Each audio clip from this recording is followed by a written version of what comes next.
Bolake followed her friend to a bar where the lights were bright and music pounded like a heartbeat. The air was thick with laughter and chatter, strangers drifting from table to table. Toshi guided her through it all, showing her how to talk, how to laugh, how to charm, and Folake, nervous but determined, followed every step, every whisper from Toshi's guiding words. As the night wore on, Folake found herself sitting with a man who handed her money, more than she had ever held in her life.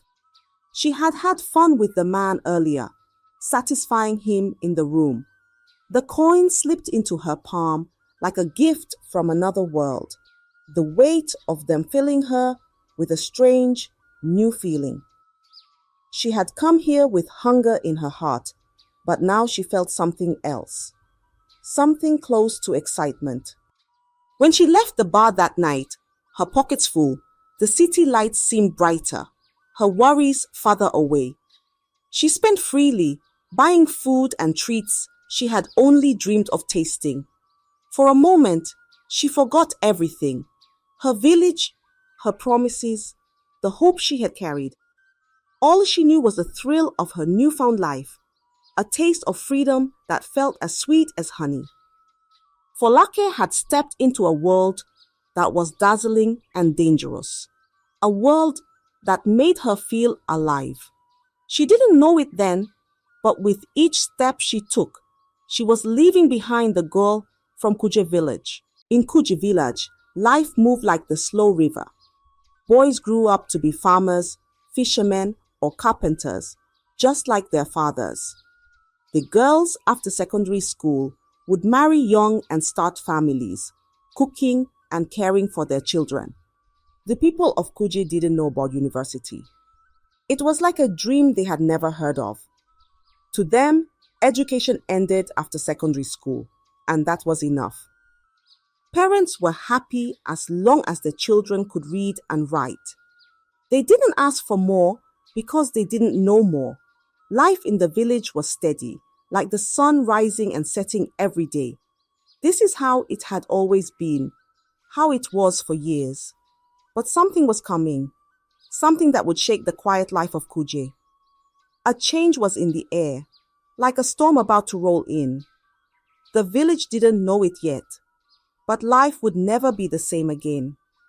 One bright, sunny day, Kuje village buzzed with excitement. From far away, a group of city students came for an excursion. They arrived with big smiles, fancy clothes, and shiny shoes. The villagers had never seen anything like it. The students walked tall, holding their books in one hand and talking about life in the city. Their words sounded like music to the villagers' ears. "Look at how they walk," the villagers whispered. "Look at how they talk." The students showed them many strange and interesting things. They talked about the big machines they used in the city, machines that could build houses and make farming easier. They showed the villagers how they studied with the help of those machines. Everyone's eyes were wide with wonder. The chief, standing tall with his walking stick, couldn't believe it. He looked at the students and said to himself, "This is how our children should be." The whole village was thinking the same thing. For the first time ever, the idea of sending their own children to the city for university crossed their minds. The city students stayed for only a short time, but they left something behind: hope. The villagers now dreamed of a future where their children would go beyond the village, beyond secondary school, and reach for something greater. They wanted their children to wear fancy clothes, walk tall, and become wise, just like those city students. The villagers gathered under the big iroko tree to talk about this new dream of theirs. The men rubbed their chins, the women whispered to each other, and the children sat close, listening wide-eyed. They all agreed, one child must go to the city and learn the ways of the world. But who would it be? They looked around, thinking hard, and then someone spoke up, Folake, and the others nodded, for everyone knew Folake was no ordinary girl. Her beauty was like the sun shining after rain, bright and pure. She was clever too, with quick eyes that noticed everything. She was kind, always helping her mother, always laughing, always making the elders smile. Yes, Folake, they said, their voices growing stronger. She will be the one to make Kuje proud. So, the villagers gathered their gifts for Folake's journey. The women packed food, dried yams, ground pepper, a little palm oil. The men pooled what little money they had, every kobo they could spare. And, like a river flowing with love, they showered her with blessings. The old women placed their hands on her head, whispering words of strength and protection, filling her heart with courage. Go, Folake, they said. Remember us. Make us proud. And with a heart full of hopes and dreams from the whole village, Folake left Kuje, her small bag clutched tightly, her mind buzzing with thoughts of the city. As she walked away, the villagers watched, waving and wiping tears from their eyes, sending her off with all their dreams riding on her small shoulders. When Folake stepped into the city, it was as if she had entered a whole new world. Buildings stood tall like giant trees, cars whizzed by like birds, and the streets were full of people, each with their own path and purpose. Folake's eyes were wide with wonder, and her heart beat with both excitement and fear. School was a strange place at first, but Folake was quick to learn. She studied hard, always raising her hand, always listening carefully. Soon her teachers noticed her bright mind, and her classmates saw her kind smile. She wasn't just a girl from a faraway village. She became their friend. Folake met a girl named Toshi, who became her best friend. Toshi knew every corner of the city and showed Folake the way around. She taught her which paths to take, which foods to eat, and even how to avoid the city's many dangers.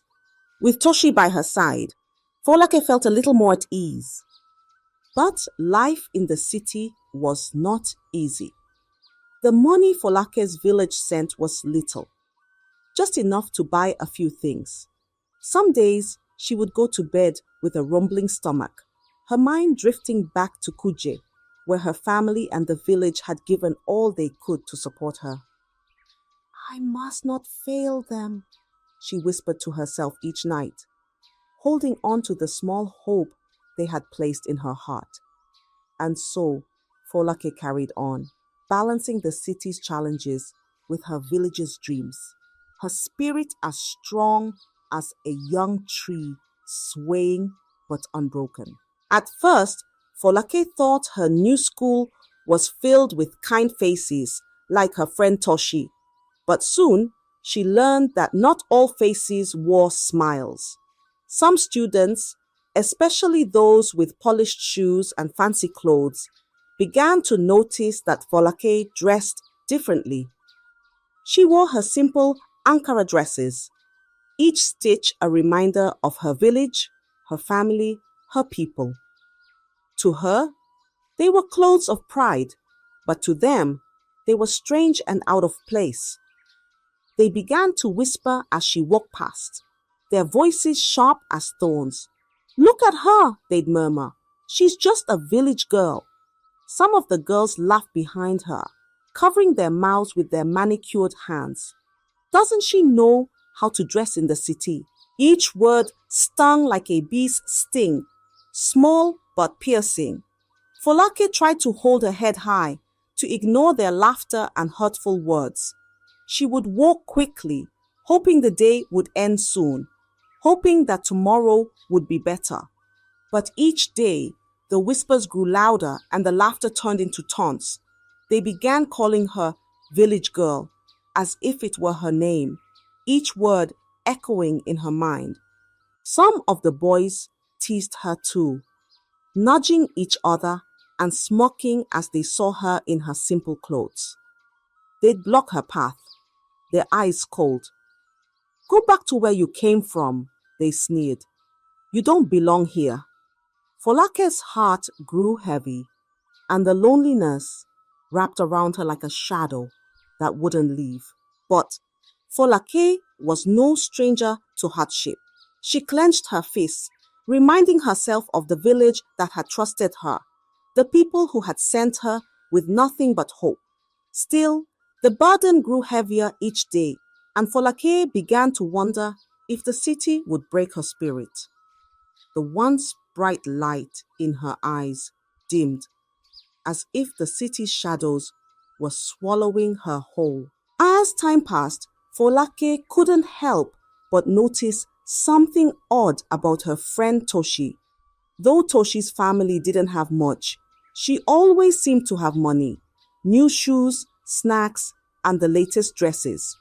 Folake, who counted every coin and struggled to buy the smallest things, found herself wondering. One afternoon, Folake looked at Toshi, her curiosity finally spilling over. Toshi, she asked, her voice gentle, how do you manage to buy all these things? Where do you get the money? Toshi only laughed, a quick, light sound, brushing the question away with a wave of her hand. Ah, Folake, don't worry about it, she said, smiling. Just a little hustle here and there. But Folake's mind couldn't rest.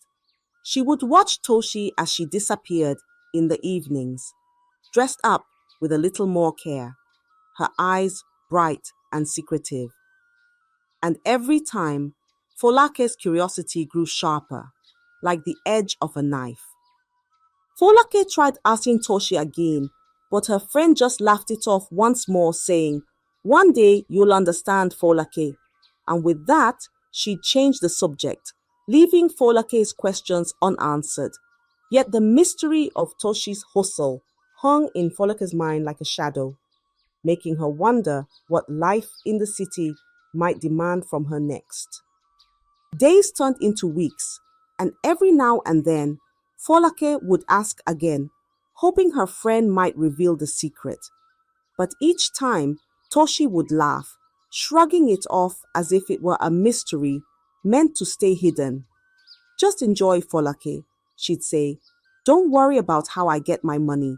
But Folake couldn't ignore the thought nagging in the back of her mind.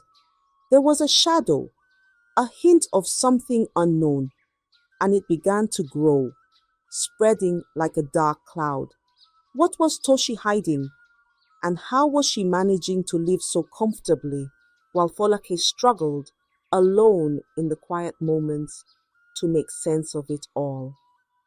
The question followed Folake like an echo, a secret half-spoken, lingering in the silence. She couldn't shake the feeling that this was just the beginning of something she couldn't yet see, something hidden deep in the heart of the city. Time slipped by like sand through her fingers, and Folake's small stash of money soon ran dry. The city's demands were endless, and each day Folake's hunger gnawed at her, a sharp reminder that the little her village sent was never enough. Her stomach would growl like a restless animal, the ache growing louder as her hope began to fade. She would sit alone in her small room at night, a simple candle lighting her letters. Mama, Papa, she wrote with trembling hands, things are hard here. I don't want to be a burden, but it's so different in the city. She sent the letters with the hopes that her words would bring a bit more help. But Kuje was a poor village. They sent what they could, little parcels with dried fish or a few coins. Her mother's letters were filled with love and worry. But Folake knew her family was stretching themselves thin just to support her. Days turned into long, hungry weeks. She could barely focus in class, her mind drifting like smoke, too weak to keep her thoughts steady. Her stomach growled during lessons, each sound loud as a thunderclap, but she tried to sit still, ignoring the laughter from her classmates. Folake knew she couldn't let the village down, but her spirit was breaking, slowly, piece by piece. Nights grew colder, the city darker, and the weight of her hardship pressed upon her like an invisible stone, heavy and unrelenting. And in the midst of it all, Toshi's laughter echoed in her mind, the friend with easy money, a hidden secret, and no worries. Folake's heart twisted, caught between pride and the bitter taste of helplessness. One night, as Folake lay on her thin mattress, her stomach empty and aching, she reached a breaking point. She could no longer ignore the hunger clawing at her, a constant reminder of how hard life in the city had become. The next morning, with weary eyes and a heart heavy with shame, she found Toshi outside the school. "Toshi, please," she whispered, her voice trembling. "I need to know. Let me work with you, whatever it is. I can't keep living like this." Toshi looked at her friend with a serious gaze, her smile fading as she realized how desperate Folake had become. "Folake," she began slowly, "are you sure? This isn't like other work. It's different." But Folake's eyes were resolute, her need too great to turn back now. "I don't care," she said firmly, her voice steadier than she felt. "Just show me. I have no choice." After a long, silent pause, Toshi finally nodded. She led Folake to a quiet corner where the city lights cast faint shadows. "Listen, Folake, this isn't something you share with anyone. It's a way to make money quickly, but it's not what you'd expect." And there, in hushed tones, Toshi revealed the truth. Folake's heart skipped, her pulse quickening as she understood what her friend was saying. This wasn't the type of work she had imagined. It was something that felt foreign, dangerous, something the villagers would never approve of. But Folake, worn down by hunger and hardship, nodded without a word. "I'll do it," she whispered, her voice quiet but determined. For the first time in months, she felt a sliver of relief, though it was shadowed by a growing darkness in her heart. Her path was changing, and she could feel it. But there was no turning back now. That night, Toshi brought Folake a dress that shimmered like the stars, one that made her look almost like she belonged to the city itself. Toshi painted her face with colors Folake had never worn before, and when she looked in the mirror, she barely recognized the girl staring back. "You look perfect," Toshi said with a nod, her smile reassuring but distant. Folake followed her friend to a bar where the lights were bright and music pounded like a heartbeat. The air was thick with laughter and chatter, strangers drifting from table to table. Toshi guided her through it all, showing her how to talk, how to laugh, how to charm. And Folake, nervous but determined, followed every step, every whisper from Toshi's guiding words. As the night wore on, Folake found herself sitting with a man who handed her money, more than she had ever held in her life. She had had fun with the man earlier, satisfying him in the room. The coin slipped into her palm like a gift from another world, the weight of them filling her with a strange, new feeling. She had come here with hunger in her heart, but now she felt something else, something close to excitement. When she left the bar that night, her pockets full, the city lights seemed brighter, her worries farther away. She spent freely, buying food and treats she had only dreamed of tasting. For a moment, she forgot everything, her village, her promises, the hope she had carried. All she knew was the thrill of her newfound life, a taste of freedom that felt as sweet as honey. Folake had stepped into a world that was dazzling and dangerous, a world that made her feel alive. She didn't know it then, but with each step she took, she was leaving behind the girl from Kuje village, the one they had sent with so much hope. One early morning, Folake returned from the lavish home of a wealthy man she had been with the night before. Her body felt heavy, a deep ache settling into her bones, and her skin felt as though it were burning. She brushed it off as a mild sickness, just the exhaustion of late nights, she thought, and perhaps a touch of fever. She slipped into bed, hoping rest would ease the strange weakness that clung to her like a shadow. But when Folake awoke, the weakness was still there. Days passed, and she grew more tired with each one, her body feeling as if it was slipping away from her control.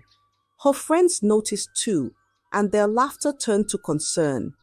They brought her food, medicine, anything they thought might help, but her strength continued to fade like water slipping through her fingers. Then, something even stranger began to happen.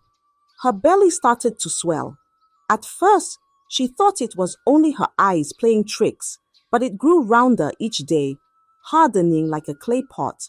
Her arms and legs, however, grew thin, frail as twigs. The other girls whispered, their faces pale with fear. "It's like Kwashoko," one of them murmured, shaking her head. "But how? She eats more now than ever." Folake herself was frightened.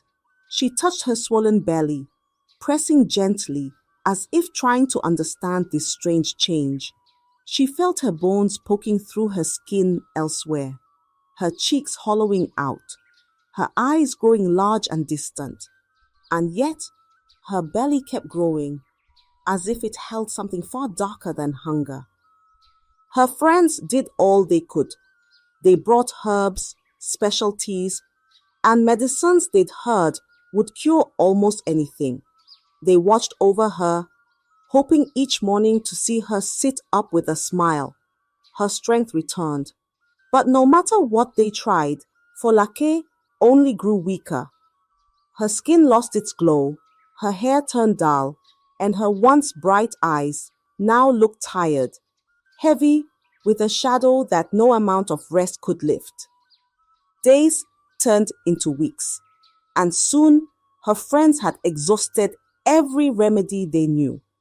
The city doctors shook their heads, saying, "There's nothing we can do."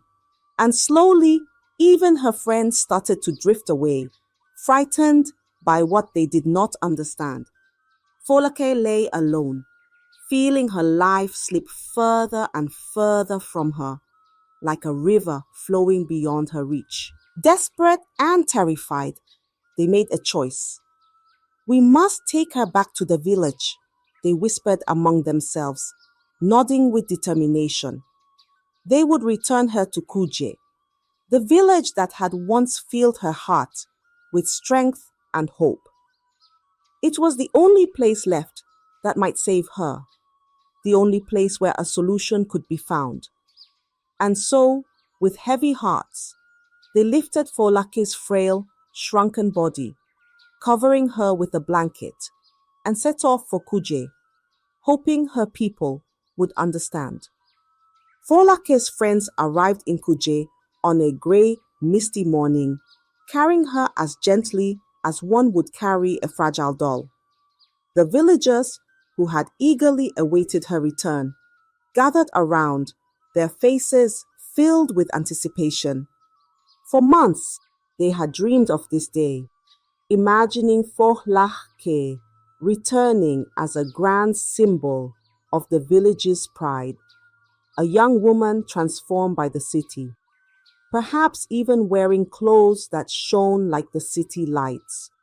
But what they saw left them silent, their hopes dropping like stones. Folake was hardly recognizable. Her once beautiful face was pale and hollow, her body frail and thin, as if she hadn't eaten in weeks.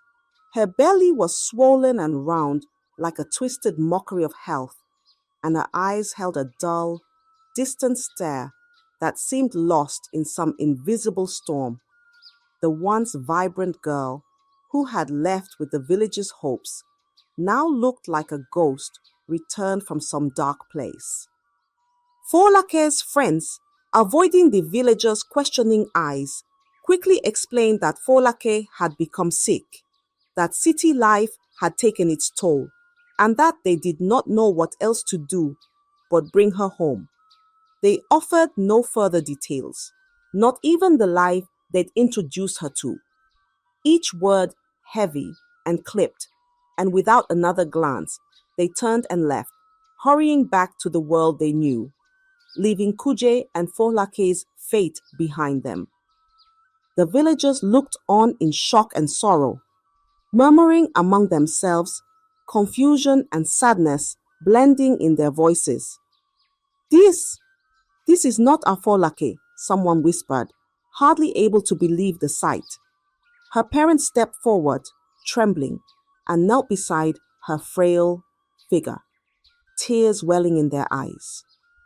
They had sent a young, strong girl with dreams as wide as the sky, and now before them lay a shadow of that same child, broken, weak, and silent. And so the village gathered around her in silence, each person grappling with their disbelief and sorrow. Folake lay on a woven mat in the village square, surrounded by familiar faces, each one heavy with concern. Her frail body shivered as she looked around, seeing the warmth and sadness in the eyes of the people who had sent her to the city with so much hope. With trembling lips, she spoke, her voice barely a whisper, but carrying the weight of 1,000 regrets. Life in the city was hard, she began, her eyes fixed on the ground. The money you sent, it was never enough. I tried to manage, but hunger became my constant shadow. Her voice cracked as she continued, each word cutting her like a knife. I met a friend, Toshi, who showed me a way to survive, but it was a path I never should have taken. I forgot my purpose. I forgot you, the ones who believed in me. I chose the wrong path. As her confession filled the air, the villagers listened, their faces a mix of sorrow and understanding.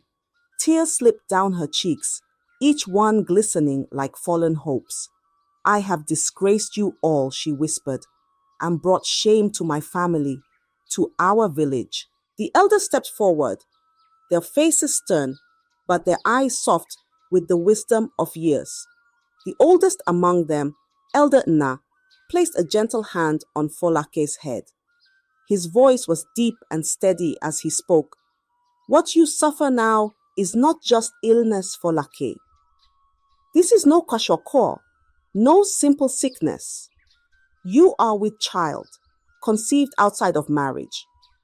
This is the curse of our village's tradition, a punishment for breaking the sacred bond. The villagers murmured softly, nodding in understanding. Folake's swollen belly, her weakening body, it was all part of the ancient consequence, one known to every girl and boy raised in Kuje. The tradition was clear. If a young woman got disvirgined or got pregnant outside of wedlock, which Folake is now a victim of after sleeping with men in the city, her body would suffer, her spirit would weaken as a reminder of the village's honor and values. But, Elder Nna continued, his voice steady and calm, there is a cure, Folake. The village has seen such sorrow before, and we know the ways of healing. The path back to health will not be easy, but if you're willing, you can be whole again. Folake looked up at the elders, her eyes brimming with both hope and shame. She nodded, grateful for the chance to make amends, for the understanding in their eyes. The villagers gathered around her, their hearts softened with compassion, ready to help her find her way back. The village herbalists gathered around Folake, whispering prayers as they prepared herbs and potions. Their hands moved gently, with the care one would give a delicate flower. Each day, they applied roots and leaves soaked in special oils, massaging her swollen belly, whispering words of healing to guide her spirit back to strength. Folake lay still, trusting them, feeling warmth return to her bones like sunlight after a long storm. Slowly, Folake's strength returned, her frail body filling out, her eyes gaining back the light they once held. She began to care for herself, eating the nourishing meals her mother prepared and listening to the advice of the elder women on how to tend to the growing life within her. They taught her how to cradle her belly with love and respect, how to speak softly to her unborn child, to make peace with the path that had brought her back home. Months passed, and the day finally came. Under the moonlit night, Folake gave birth to a baby boy, his cries filling the air like a song of new beginnings. The villagers gathered, offering blessings and prayers for the child's future. Folake held him close, his small face a reminder of all she had endured and the promise of all she would become. She named him Ayodele, meaning joy has come home, for he was not only her son, but also her redemption. As the seasons changed, Folake grew determined to finish what she had once set out to do. With her son in her arms, she vowed to return to school, this time with a renewed spirit and a heart full of purpose. Her days were long, balancing studies with motherhood. But she did not waver. She worked tirelessly, each small victory a step toward the life her village had dreamed for her. Years passed, and Folake's hard work bore fruit.